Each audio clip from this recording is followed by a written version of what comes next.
Hi, everybody. Kendall here with Sager Family Farm. And thanks for joining me today for our week 3 chick update. So our baby chicks are 3 weeks old now. As you can see, they're getting pretty big. So today we're going to go through the differences in how they've grown from baby chicks up until about this point and how we're taking care of them. If you're new to this, there is a window over here where you can type some questions for me. Sometimes I ask you questions and the chicks can fly pretty well now. So off they go. Let me put that one back in there. They're getting very curious. So as you can see, they're definitely getting quite a lot of feathers. So over here, you can ask me questions. I'll get to the questions probably at the very end because it's a little tricky to flip back and forth between reading the questions and talking about the chicks. But if you have any questions about the chicks, you can ask them over here. And today I'm going to go through how they've grown. So I've got some pictures of them from various stages. So let's take a look at some of the pictures of how they've grown. So over here I have a picture of each chick. So we've named them Delilah, Cookie, Captain Chicken Pants, Rosie, and Pip. And taking a look at them individually. So Delilah, who I'm holding here, and I'll put her back in here so she can hang out with her friends. But you can see how she's grown from hatch day. So the last picture is from week 3. So the biggest difference that I see, especially on Delilah, is she's growing a lot more feathers on her head. So if you look at week 2 versus week 3, week 2, she still has a fluffy little chick head. And week 3, she's starting to get some very tiny, darker feathers. So it looks like she's got a little bit of fuzz on the back of her head. So she's definitely getting more feathers. She still has a little bit of fuzz there, but mostly getting some feathers in there. And let's take a look at Cookie. So Cookie has gone through some color change as well. So you can see that in her week 1 pictures, she has more of a tan coloring on her feathers. And it's usually at the tip of her feathers. And it looks like in week 2 and 3, she's kept that. But she's certainly harder to tell apart from the other black chicks now because she's looking darker and darker these days. So I thought she'd get some more white in her, but it's kind of always a surprise with the little chicks because they can change colors as they develop more of their feathers. The main way I can tell her apart from the other dark chicks is she has a clean leg, which means she doesn't have any feathers on her legs, and the 3 other dark chicks do have feathers on their legs. So I can still tell her apart without a little bracelet on her leg like I have on the other chickens. So let's take a look at Pip. So Pip is one of the triplet chickens. They almost look completely identical except for some coloring around their eyes. So they have different white spot patterns around their eyes. So these ones I have put leg bands on so I can tell the difference. So Pip has the purple leg band. So that's how I can tell her apart. And with Pip, it looks like her coloring is staying mostly the same. But again, she's growing more feathers on her chest and just some little ones on her head. And just for reference, because a lot of these pictures, it's hard to tell how much these chicks are going. You did see her in my hand that the chicks are getting pretty big. But this is a scale photo of what Delilah has looked like over the last few weeks. So it almost looks like she doubles in size every week. So these chicks are growing extremely quickly. So that's why they're getting big. They can fly out of the cage now. That being said, they're still very young. So I still have to keep them warm. So they're not quite old enough to go outside. So they're still growing their feathers. So I keep them right now. They like to be in the 80 to 85 degrees Fahrenheit ballpark, so pretty warm. But within the next 3 weeks, that will drop down into the 70s, and that will be closer to our outdoor temperature. So at 6 weeks old, the chicks should be a-okay to go outside and be totally fine. But right now, I still need to keep them pretty warm. The other thing that's pretty cool this week is zooming in on the chicks' faces.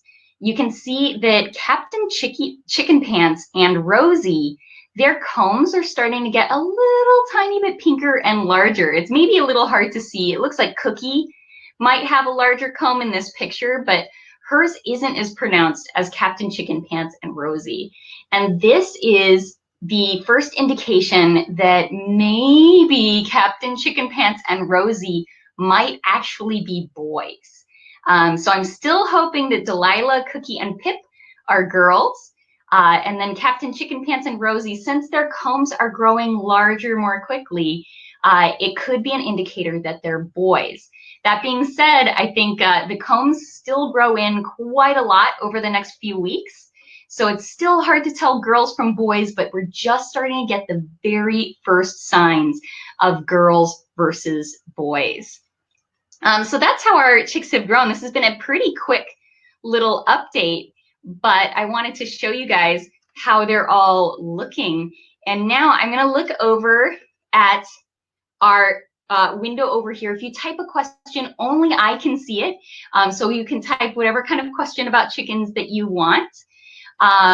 Let's see. So I've got one question already that says, how do they grow so fast? Well, these chickens, they are eating a lot. So every day I fill up this container with their food, and a lot of it they do kick out, but they've been eating a lot. And I feed them special baby chick food. So it's got a different ratio of food than for my chickens who are laying eggs. So the chickens who are laying eggs, they need a lot of calcium in their diet, versus for the littler chickens, it's a quite high protein diet. And they're using that to feather out. So a lot of times, even actually for our adult chickens, when they are regrowing feathers, so in the winter when they molt, they lose feathers and then regrow them, we can increase their protein just a little bit, and that can help them grow feathers faster. So they're growing really quickly, but they're taking in a lot of food and a lot of great nutrition. Let's see, and what kind of chickens are they?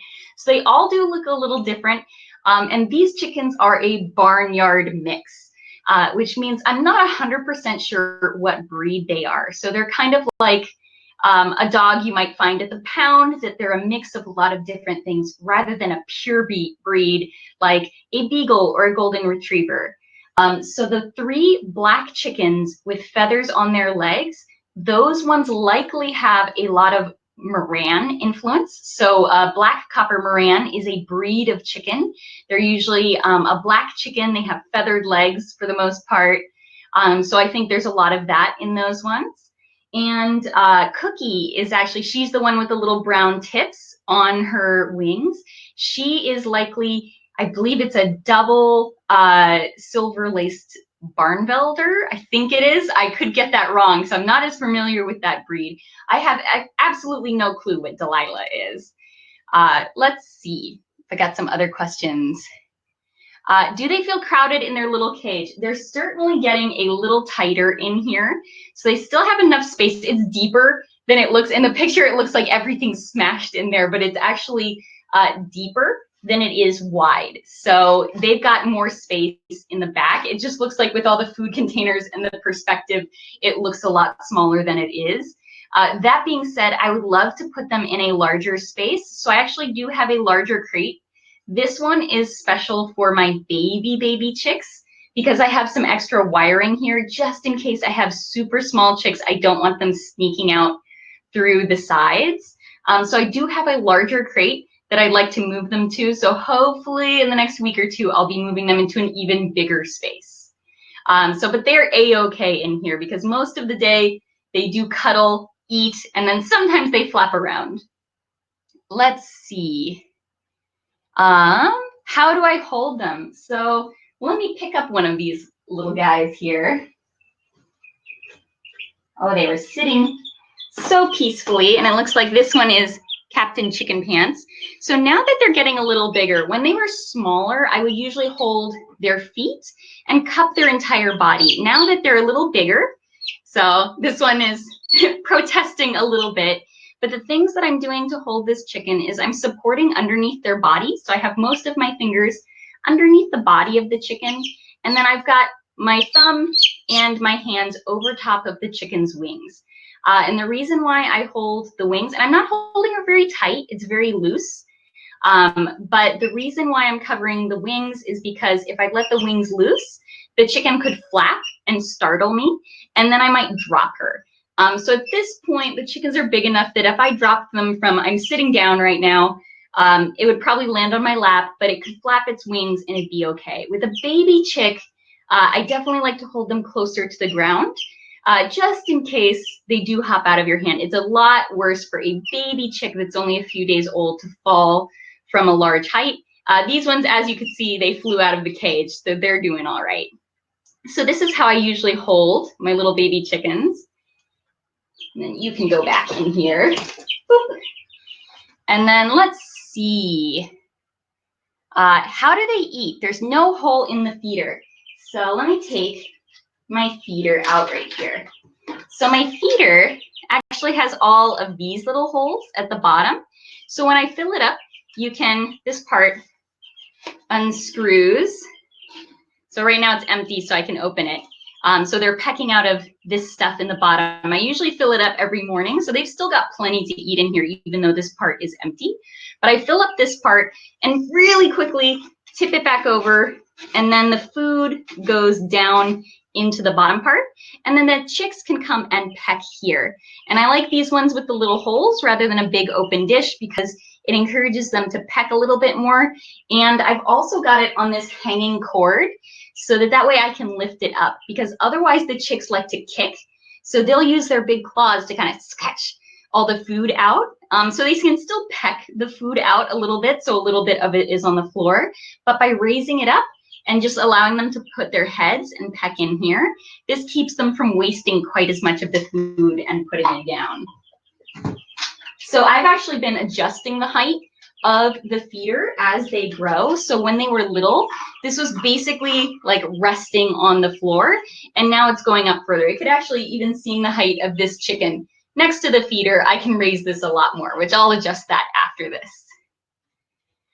Let's see. So, let's see. And a lot of people are impressed by all the questions. And let's see, do I let them out for exercise during the day? So I usually don't let them out just yet. I usually wait for them to be at least this old before I let them outside. And since they are getting pretty quick, I usually have kind of a fenced in little area where I can monitor them. But right about now, if it was a little warmer outside, they could be outside. So I'll probably wait until next week to start introducing them to the outdoors, just because our daytime temperatures might get up towards 75 degrees, and that's a lot closer to a comfortable temperature for them.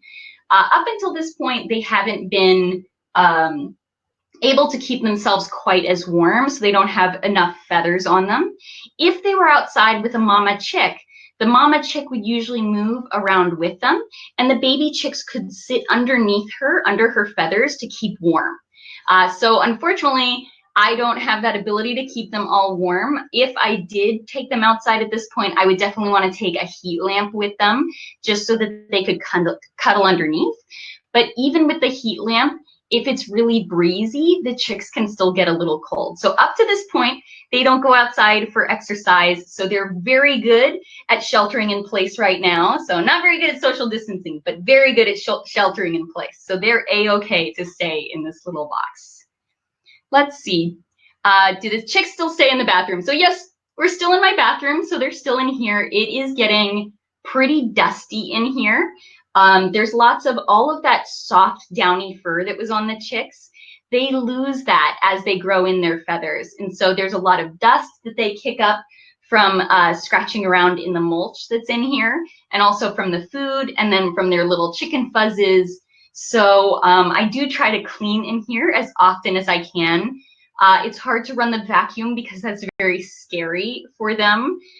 So we can sweep a little bit, and I can take a wet cloth in here, but every little ledge and sill has this fine layer of dust on it. So we're definitely eager to get them outside, but we'll still probably wait at least a week before taking them into the bigger crate and moving them into a different space. And it is easier keeping them in here just because it's easier to feed them and fill up their feeder and check their water every single day. Because the chicks are quite messy. They love to kick things. They are learning how to use, so actually most of them use this water now, which is very close to the water they use as adults. So let me see, I can take this off. So this water has a little like nipple right here that they can peck. So when they peck that, the water comes out, and this helps keep their water cleaner for much longer. I still have the other water in here just in case, but I should be able to take it out in the next day or two. But this water has an open little trough, and right now it's pretty clean, but they can kick the shavings and things in here, so I have to clean this out daily. So it's definitely a lot of work to keep the baby chicks, but I think it's worth it because they are so cute. So I think I got through all of my questions for today. Thank you so much for tuning in. And these baby chicks are almost ready to go outside. So I'll keep giving updates until they're about 6 weeks old.